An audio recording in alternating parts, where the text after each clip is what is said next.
Hi, my name is Angela Richison, and I'm excited to share a conversation with Pearl tonight.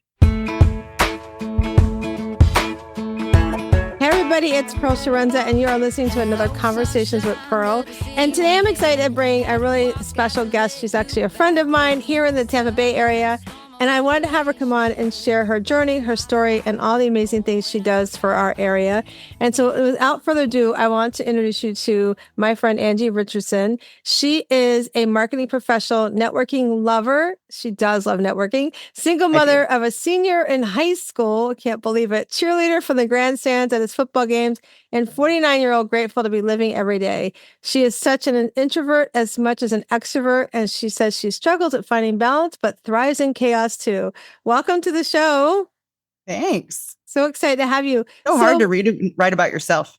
Right? No, I know. When I remember when I first started writing books, and it's like you have to share your bio and share about yourself. It's like, oh, well, that's like, you're right. It's like interesting to do that. So, it is. But because we don't always, that's part of what our show is about. We don't always think about ourselves first. We think about everything else, our titles that we wear, and all those things that come along with it. So yeah, you're right. It's hard when we try to write about ourselves for sure. So Angie, tell everybody a little bit about yourself. I always love to go compare to back when you were a little girl and growing up and what you thought you wanted to do when you grew up to what are you doing today? Well, when I was a little girl, actually true story, in fourth grade, I wrote a paper on what I wanted to do when I grew up.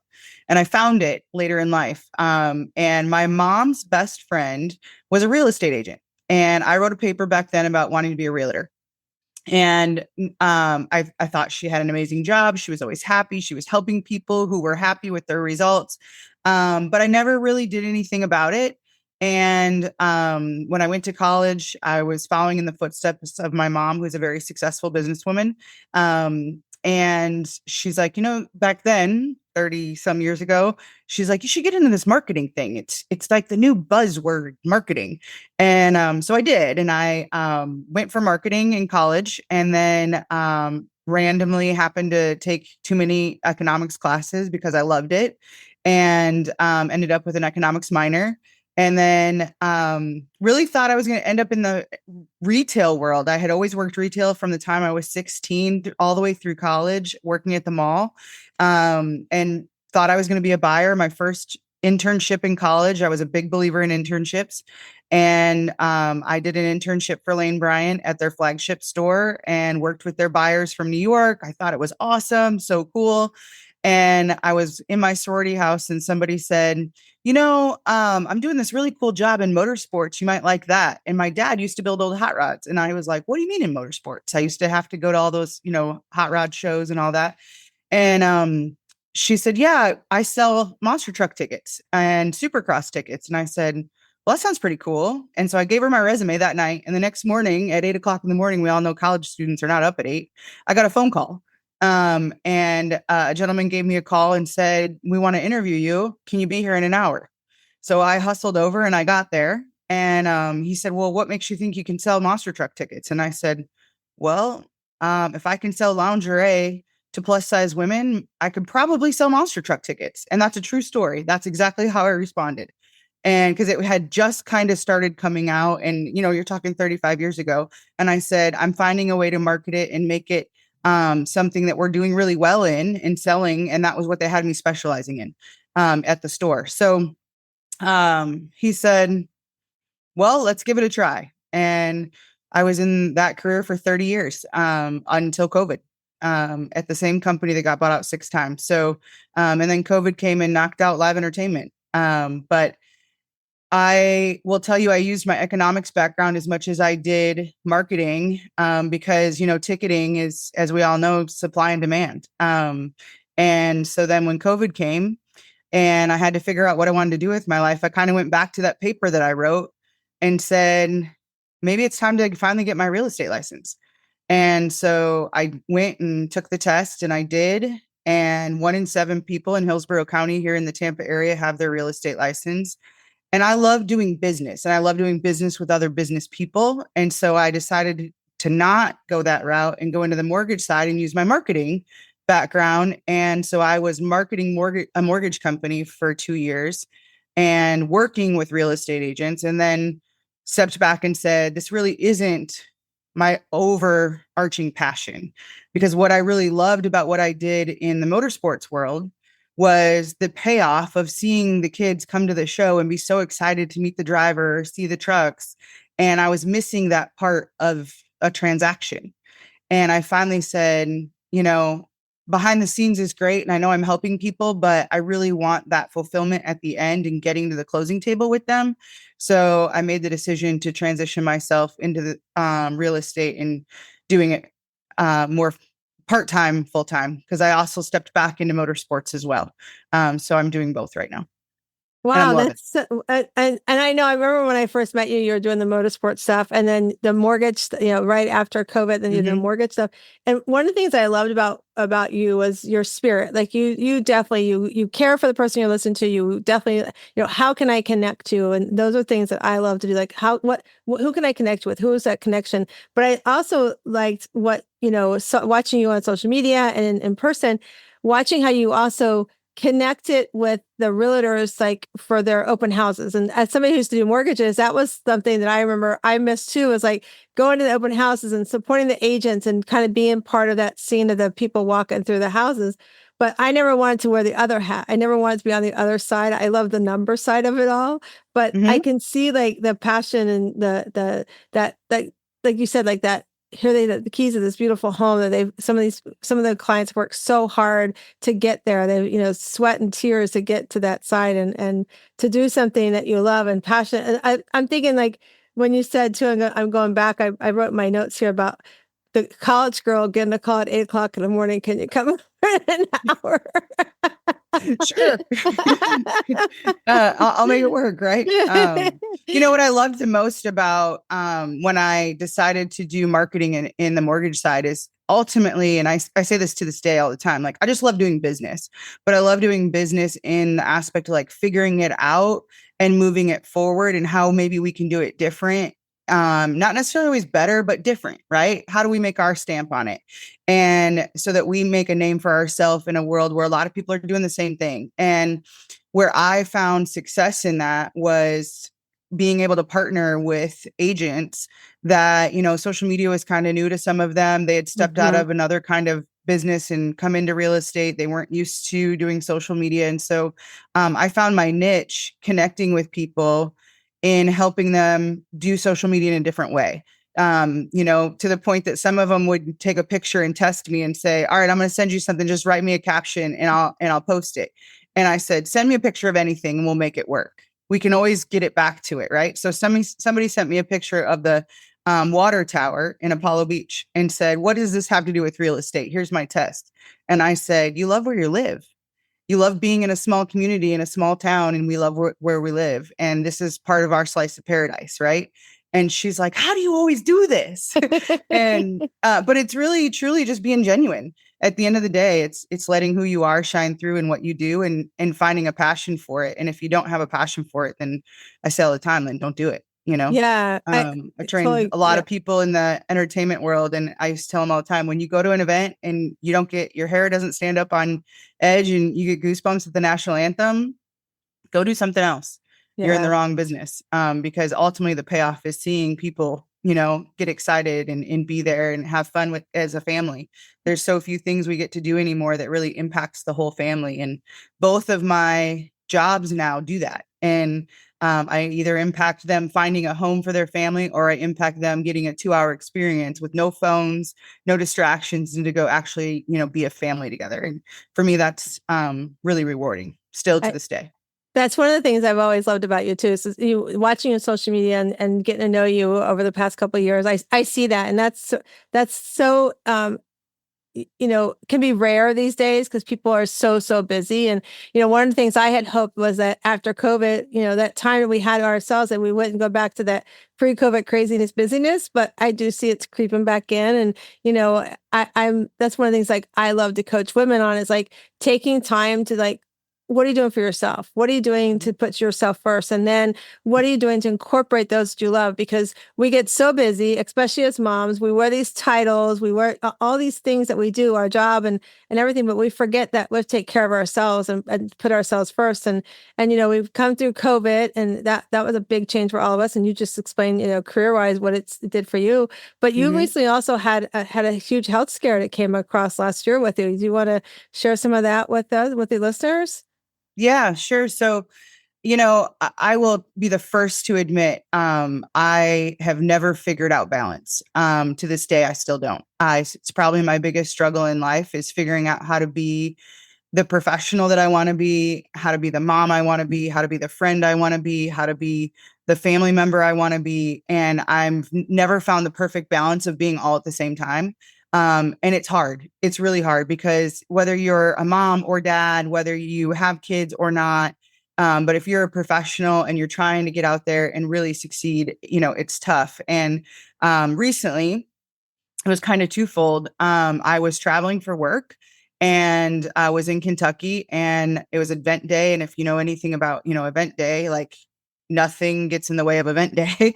And I woke up with a stomach ache out of the blue. And, I got through the day and I was like, man, it's getting worse. And literally 5 minutes before the doors were about to open to the public, I collapsed and couldn't do it anymore. And I went to the EMTs at the arena and they said, I think you need to go to the emergency room. And I was like, no, I got an event to run. There's no time for that. And they're like, well, you got to go. And so I did. And because sometimes we just have to realize like our body, you got to stop and listen to your body. And my mom had said it to me many times when I was stressed to the max. And she said, you got to listen to your body. And I didn't, but my appendix was rupturing and it didn't fully rupture, but it was leaking. So I had infection coming out. And so I went to the hospital, got it taken out. Should have been an outpatient, but I was in Kentucky and not in Florida. So my boyfriend flew up, got me, drove me home. I was there 3 days. They were watching my infection level, and it was going the right direction. So they sent me home. It took 2 days to get me home. I don't remember a lot of the car ride because I was, on so many painkillers and everything else, but got home and sat down on a chair the next day and collapsed in my kitchen.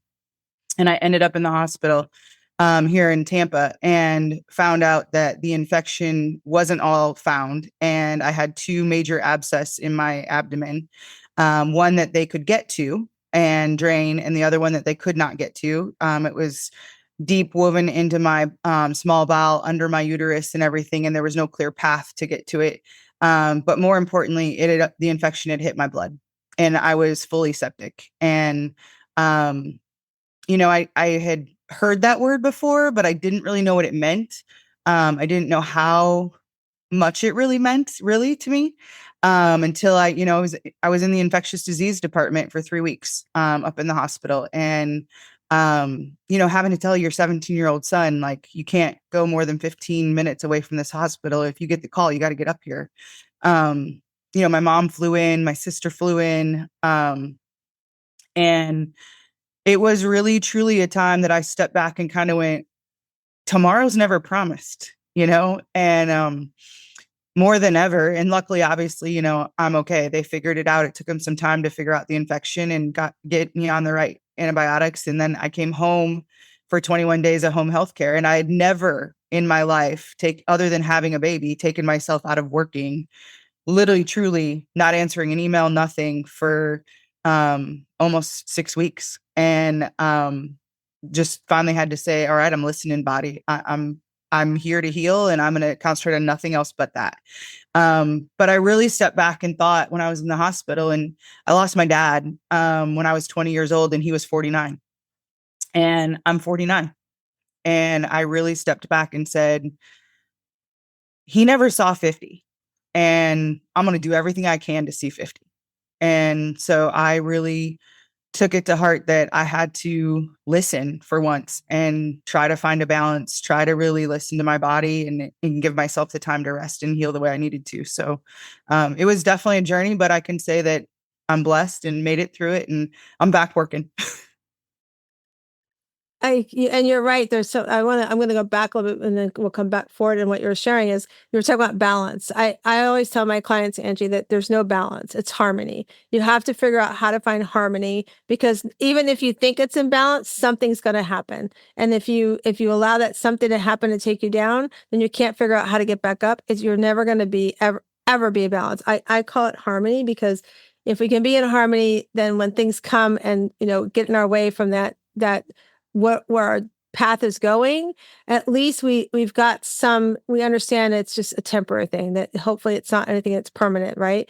And like you also talked about, we're not promised tomorrow, and I know, for me, that resonates so much for me with the loss of our son, that, Mhm. we're talking to him on a telephone, and within 5 minutes he's gone, so grasping what we can, and like your mom said, listening to our body. So for the listeners that are listening, anytime you feel like it's not, something doesn't feel right, and like Angie said, she had a show to put on. She was trying to put her show on, and her body said, "We ain't putting a show on right now, girlfriend. We're leaving the show." Sometimes you have to do those things so that you can show up for the next show, that you can show up for what your path is supposed to be, and it's hard. And I can't imagine having a 17-year-old son and having that conversation, that you, like you said, you need to be standing nearby. And then also, when you were saying your dad, I thought, wow, I didn't know that part of your story, that, Mhm. your dad, you don't want to be that path with your dad. It's interesting you share that, because my husband, my father-in-law, I loved him to death. He was like my own dad. He died in his late 60s, early, like he didn't even make 70, and he's Chuck's at that age now. Now his dad's his step down, but he raised him since he was little. Sure. But I truly believe you emulate. Family's Like family. I see habits and everything that he has. I'm like, are you Mhm. sure you're not biologically related? Because Right. that's your dad, right? But we have those habits that we create, and it can emulate, and we can just listen to our bodies and take the time out and create harmony. One of the big things that I love to do is in the morning take time to sit in my front porch swing on my, and I tell people in the neighborhood. In fact, we were just talking about this in our neighborhood chat over here in Winthrop.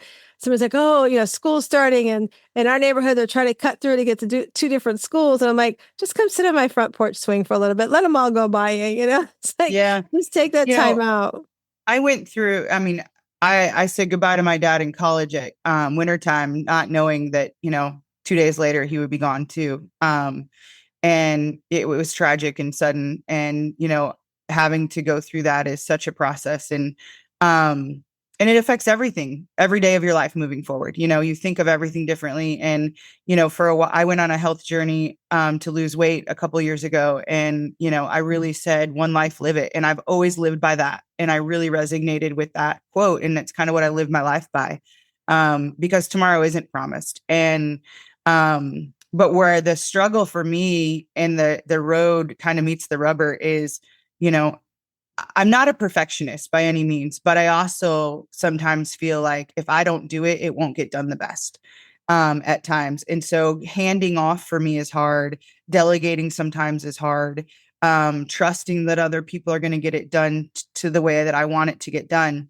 And I had a really great boss. And he said to me, he goes, listen, we'll get more done if you just give people direction and let them go do more and you concentrate on the next level stuff. And if you have to fix a little bit of it, fix it. But you got to empower them or they're never going to learn either. And you can't lead if you can't give people the opportunity to step up and follow. And that really resonated with me. And I said, you're right. I have to, train them and trust them. And when I went down a path of that, it really freed me of so much that it had to be me and it had to represent me. And I realized that I can get more done by empowering other people around me and empowering them to trust in themselves, that it's okay if it's not perfect when that, because I think some of them felt like it has to be her way. And that was another balance for me, is to realize it doesn't have to be my way. There's a lot more ways in the world than Angie's way. And, that was probably the freeingest thing in my life, is to realize like, life ain't perfect and it's never going to be. And letting go of the idea of that it's always going to be perfect really freed me to realize I can have more people on my team, and the more people on the team, the more stuff we get done. So, honestly, that was probably the biggest turning point for me in life, in career and personally. I hire things out at my house that I didn't used to, because I just don't have time. And I'd rather take that time with my son or doing things that bring me peace and balance than worrying about, having to do the next thing around the house sometimes. So, I think for anybody to try and find balance in that trade-off is so hard. And when you can come to terms with it, and part of it too, I think, is just the idea of keeping up with the Joneses. Like, I maybe it's my age now, and I just realize that I don't have to. I can live my life my way, and it's okay, and I can do it unapologetically and not have to justify myself all the time, right? I mean, yes, we got to follow rules of the road, and we got to do all those things, but like, it's okay if my laundry's not put away right this second because my son got some, a hot meal on the table. I mean, our to-do lists are never going to stop. So it's coming to terms with prioritizing sometimes. And I'm not perfect at it. I still struggle with it every day. I write things down. And sometimes one day it's a priority and the next day it's not, realization that those priorities can change, I think, is probably when I think, grow up and say, all right, like, it's okay. And it's Yeah. okay to feel it's okay. Yeah, and what you said, it's something that I love when I coach the women. It's all those things you talk about. Like, we think we have to get it all done. We can't hand it off, and I love that what that boss said. He was hand it off. He's got to fix a few things. It's like, empower them to fail forward, as I like to call it too. Mm-hmm. They're going to make mistakes, but help them be, fix them, help them learn. And I think that happens to us too in motherhood. We're so busy, we're afraid to not be there for something for our kids. We're afraid to fail them, or let them fall, and they're going to get back up. But we don't have to do everything. And I love that you talk about, you have your list, but sometimes it gets done and sometimes it doesn't get done. And I'm like you. I don't know if it's aging. So if you're listening to us, maybe you'll catch up you'll tell us when you catch up to our age, because I'm going to be 60 in a few months. But it's like, I don't know if it's that, but you're right. At some point we just hit this thing and go, why am I trying to keep up with the Joneses? I'm just going to do me. I need to just take Mm-hmm. care of me, because keeping up with the Joneses is like wearing me out, because this person, that person. I remember when we first started having our kids, and I remember we adopted Matthew, and I think Nate was a baby. I lived on a street. I was the only working mom. And so I would come home like after work or whatever. And, I did mortgages. So it was crazy busy, Mm-hmm. and I'd come home and might be Bunko or whatever. And I was like, oh, I didn't hear about it. They go, oh, well, you're always working. Oh, you're always working. I was like, Oh, I yeah. still hear it to this I'm day. like, at least tell me about it. Cause I may decided to go, and I can make the time for myself, but looking back, I mean, it really didn't hit me till, Matt, my oldest was a senior in high school. And I realized I have not done anything for me, and I need to figure out what I like to do. And so that's when I really went on this journey to figure it out, to do things, put myself first.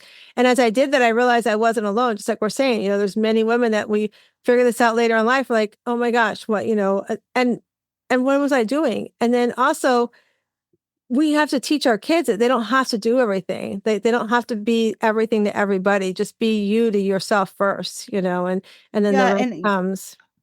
I think it's important that we realize that at the end of the day, like, I wish I knew I wish I realized these when I was in my 20s. Life would have been so much easier. Yeah. But, every stage of life is a new stage. And, someone said this to me when my son was having his temper tantrums when he was like 2.5. And I was like, oh my God, am I ever going to get through this? And she goes, it's a stage. Just remember, this too shall pass. Yeah. This too shall pass. Yeah. And that resonated with me huge. And to this day, I say that all the time. I'm like, this too shall pass. It is only a stage. Yeah. And sometimes it's good stages, and we really got to soak up those stages, because this too shall pass, and there's times that I go, whew, today, this too shall pass, but all of those stages, I think, were meant to go through at a different time. And, I wish I had some of the wisdom I have now. I feel really old saying that, but it's true. Like, I think of how much my stress level would have been better. I think of, how much I would have stopped and enjoyed life and been present more in life had I realized it then. I think everybody gets caught in their 20s of climbing the corporate ladder and doing all those things. And there's no doubt I lost track of my health. I mean, I don't want to say a number, but I mean, it was significant. To the point a doctor looked at me and said, "You have two choices. You can either go get surgery, or you're probably not going to watch your son graduate high school. Yeah, you're not going to be here." My weight had gotten so bad, and so I personally made a decision that I was going to do something about it, and I did. Now, I did great. And then life got busy again. And, like everybody, it's this roller coaster, right? None of us are perfect. I'll tell you right now, I'm 50 pounds heavier than I want to be. And I'm trying to find balance in life to get back at it. None of us are, but as much as I want to beat myself up about it, I also realize I'm better than I was. And I'm not all the way back there. And sometimes you got to give yourself some grace that, I've went through a lot in the last year and a half, 2 years, and it's okay. This too shall pass, and we'll get back on the bandwagon. I love that this too shall pass is a great reminder. And you're right. Life is such a roller coaster. And I remember right after Matt passed, I mean, it was just like so crazy, and I was like, one of the things that we said, because we were a unit of 4, and one of the things that the 3 of us, our younger son, Nate, and my husband, Chuck, and I said, and when everybody was arriving to be here for the services, we're like, don't hide your tears, don't not show it, because we need to feel it. And we know there's joy in it. We know there's sadness. We need to feel it. And like, I think I said something along, we're going to get through this. It's going to be different, but we're going to get through this because that's what we're meant to do. And that's truly what, it's been. People say, you're so strong. I'm glad you think I'm strong. I know I'm strong, but I know I'm weak. And sometimes I just have to let the weakness take over and just give myself grace, like you said. And it's so important. One of the things, that, like I said, is all about having the opportunity to take that time for ourselves and make sure. And so I'm glad we had this conversation. I know that, one of the things I want to remind everybody too is, we're not promised tomorrow. That's what Angie and I have been talking about today. And I always like to ask this question. So if you're listening to us, think about this question. And that is, if for some reason that God decides he's taking you home tomorrow, and all your family and friends could say at your eulogy is what they saw you do for yourself, what would they say? It's not the volunteer, it's not the titles you wore, but what did they see you do? And if everybody can't say something different, then I want to talk to you. I want to just give you some grace to teach yourself some harmony and some tips to help you put yourself first, because it can be hard at times to do that. And there are ways to do it. And it's all about communicating your realistic expectations to those around you, whether it's your job, whether it's your family, whoever that is, and also to yourself, So I'm glad I think that is so important. And I was going to say that earlier, like, you got to communicate to the people around you. When my son was in travel baseball, we had no time. And every invite I got was a no, because we were at baseball.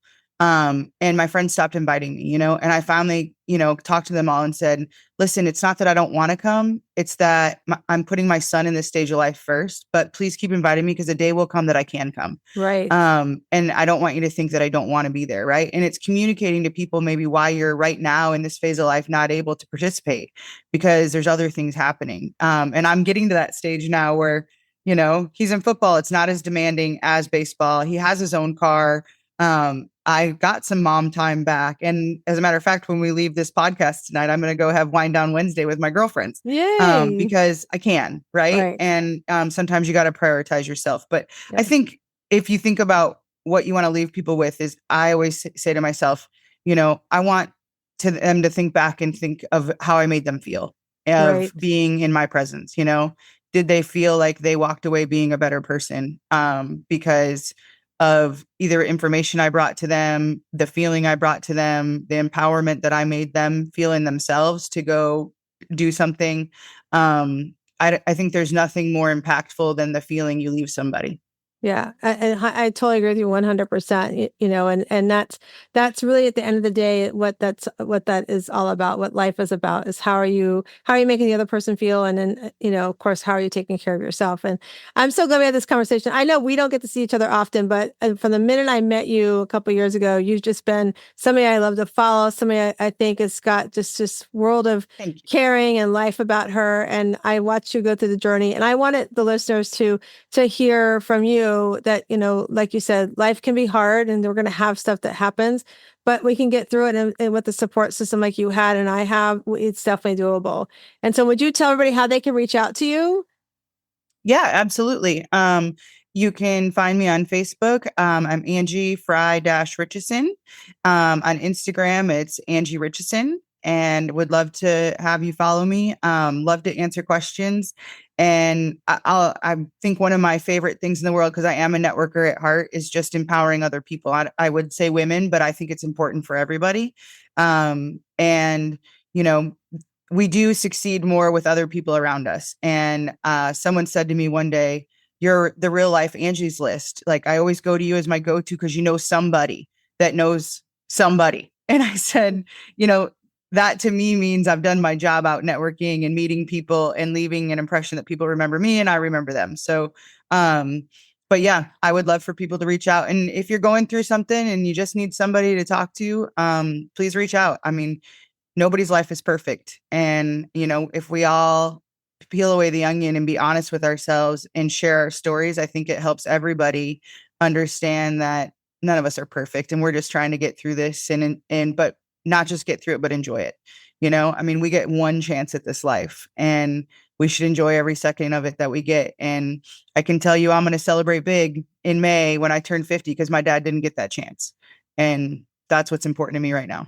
I'm excited to see that happen as well. And we're going to put all Angie's contacts in the chat and the show notes and everything for you as well. And so Angie's already knows that we're going to do our shuffling of our cards. So tell me when to stop and you get to answer the card. Stop. All right. So your card says, "How do I care for others?" I think you kind of shared, but how do you care for others? I think most importantly, how I care for others is I try to listen, but more importantly, to empower them. I think the more that I can help somebody through a situation, understand a situation. So whether that's in real estate, understanding the numbers, understanding what they can do. I love nothing more than someone saying to me, "I can't afford anything. I'm going to be renting forever. But I have a goal of wanting to own a home and finding, and it might be 2 or 3 years from now, but helping them establish that, you know, path." Or somebody coming to me and saying, "I'm not sure what to do," and helping them get through it. You know, as much as I'm a real live walking Angie's List sometimes that my girlfriend coined me as, I've been coined as the solutions person a lot of times. And, you know, I think helping people find a way so that they can go empower themselves to do something is really the biggest help you can give somebody. I love that. I love that. So we're gonna leave everybody with that. And I just want to remind everybody as we close out the show, always that you come into the world as this amazing rough oyster on the outside. But if you work hard on everything and do some of the things we've talked about today, you will find your inner pearl of greatness. And I hope each and every one of you go out today and work on your inner pearl of greatness. Have a great day. Thanks, Pearl.